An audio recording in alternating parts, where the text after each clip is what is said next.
بزرگوں اور نوجوان ساتھیوں، اللہ رب العزت کا بڑا کرم احسان ہے ہم سب پر کہ اللہ نے ہم تمام لوگوں کو دین کی باتیں سننے سنانے کی توفیق عطا کی۔ اسلامی اعتبار سے محرم الحرام سے نیا سال شروع ہوتا ہے۔ محرم الحرام اسلامی سال کے پہلا مہینہ کی شروعات کل مغرب سے سمجھیے ہو گئی۔ آج محرم الحرام کی 1 تاریخ۔ یہ مہینہ بھی بہت بابرکت اور مبارک ہے۔ اس مہینے کے بارے میں ترمذی میں لکھا ہے یہ اللہ رب العزت کا مہینہ ہے۔ شہر اللہ المحرم، یہ اللہ کا مہینہ ہے۔ اس مہینے میں بہت سارے واقعات پیش آئے۔ یہ مہینہ اور مہینوں کے اعتبار سے جہاں پر رمضان ہے اور ذی الحجہ ہے، ان مہینوں کے بعد یہ مہینہ بھی بہت مبارک ہے۔ اس مہینے میں حضرت امام حسین رضی اللہ عنہ کی شہادت ہوئی۔ یہ مہینہ حضرت امام حسین رضی اللہ عنہ سے پہلے بھی حرمت والا ہی تھا۔ اتفاق سے اس مہینے میں حضرت امام حسین کی بھی شہادت ہوئی۔ یہ مہینہ اتنا مبارک مہینہ ہے، اس مہینے میں حضرت آدم علیہ السلام کی دعا قبول ہوئی۔ سالوں تک دعا مانگتے رہے کہ ربنا ظلمنا انفسنا وان لم تغفر لنا وترحمنا لنكونن من الخاسرین۔ حضرت آدم علیہ السلام کہنے لگے اے اللہ، آپ نے اگر ہمیں معاف نہ کیا جو ہم نے اپنے جانوں پر ظلم کیا تو پھر کون معاف کرنے والا ہے؟ فتاب علیہ انہ هو التواب الرحیم۔ اسی 10 تاریخ کو محرم الحرام کے مہینے میں آدم علیہ السلام کی دعا قبول۔ یہ مہینے میں 2 چیزوں کے علاوہ جتنی ساری چیزیں ہیں سب بدعت ہیں۔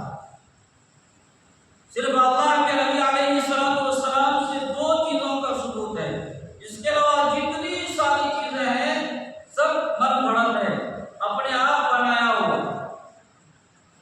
اس مہینے میں جتنی ساری چیزیں کرتے ہیں، یہ جو شیعہ لوگ کرتے ہیں، اس مہینے میں 1 تاریخ سے لے کے 9-10 تاریخ تک ننگے پاؤں رہتے ہیں، کالا کپڑا پہنتے ہیں، سوگ بناتے ہیں، نہ جانے کیا کیا کرتے ہیں۔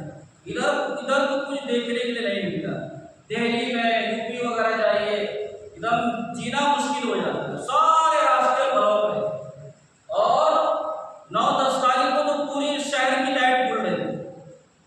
خیر، ہمیں اس میں نہیں جانا ہے، ہمیں یہ دیکھنا ہے کہ اس مہینے میں نبی علیہ السلام سے کن چیزوں کا ثبوت ہے، کن چیزوں کا ثبوت نہیں۔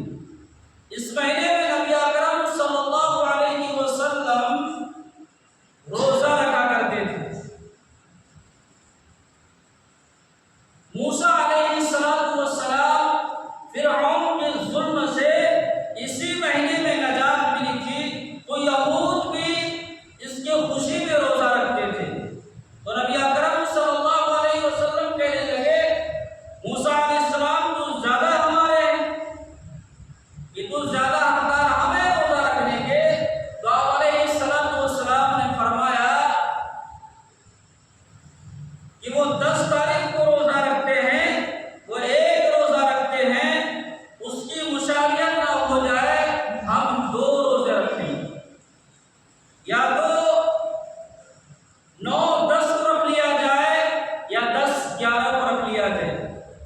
چاند کے تاریخ یعنی محرم کی جو تاریخ ہے آج 1 تاریخ ہے، اسی حساب سے جوڑ دیں، ہم اور آپ رکھیں گے انشاءاللہ۔ اس روزے کی فضیلت کے بارے میں ہے کہ سارے گناہ معاف ہو جاتے ہیں، سارے گناہ معاف کر دیے جاتے ہیں۔ اور اس میں بتایا ایک دوسری چیز یہ ہے کہ اس مہینے میں اپنے اہل خانہ کے لیے دسترخوان کو وسیع کرنا ہے۔ جو اس مہینے میں روزہ رکھ کے افطار کے وقت دسترخوان کو وسیع کرے گا، اللہ رب العزت پورے سال اس کی رزق کو بڑھا دے گا۔ کریں گے ایسا انشاءاللہ۔ اور ہم نے قرآن کریم کی آیت پڑھی ہے، اللہ کہہ رہا ہے دوسری پارے کی آیت ہے کہ وَلَا تَقُولُوا لِمَن يُقْتَلُ فِي سَبِيلِ اللَّهِ أَمْوَاتٌ بَلْ أَحْيَاءٌ وَلَٰكِن لَّا تَشْعُرُونَ۔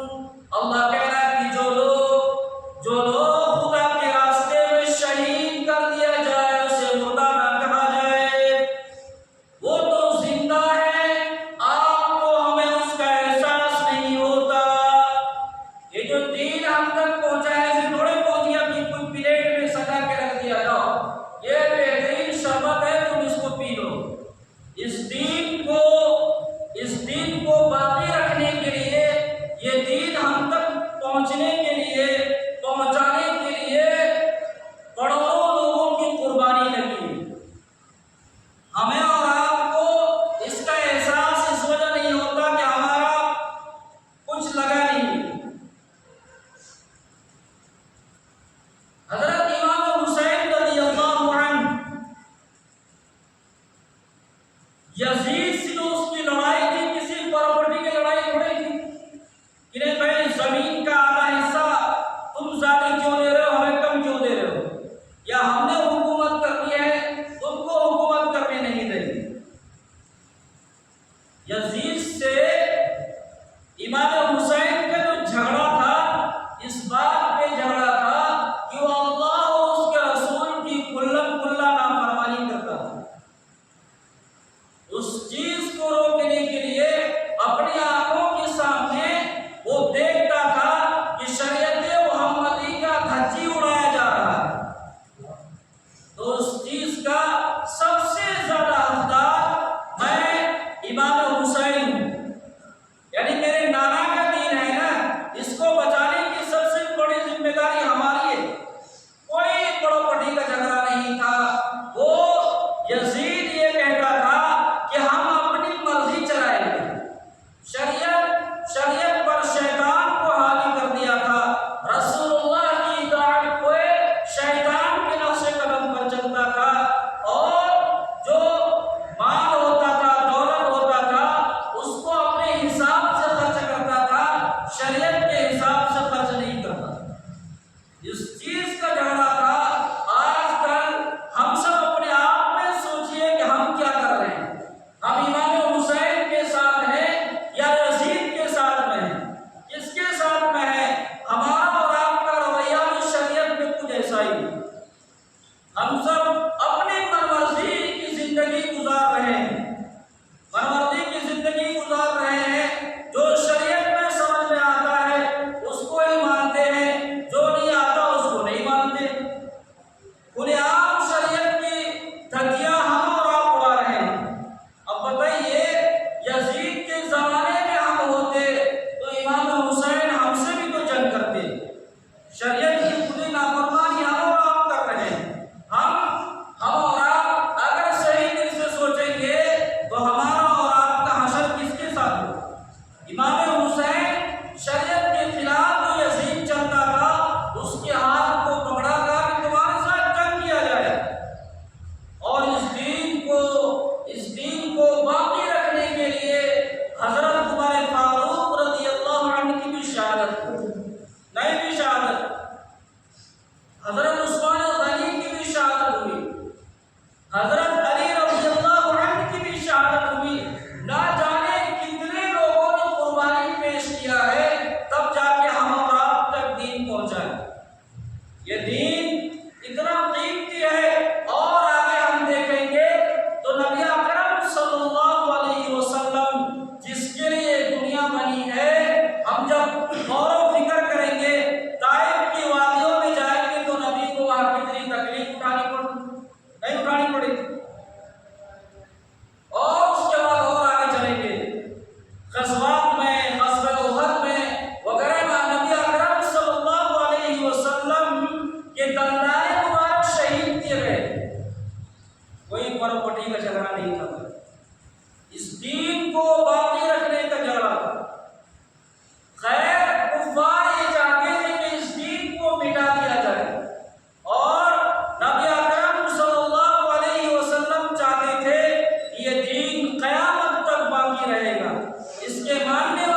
جب نبی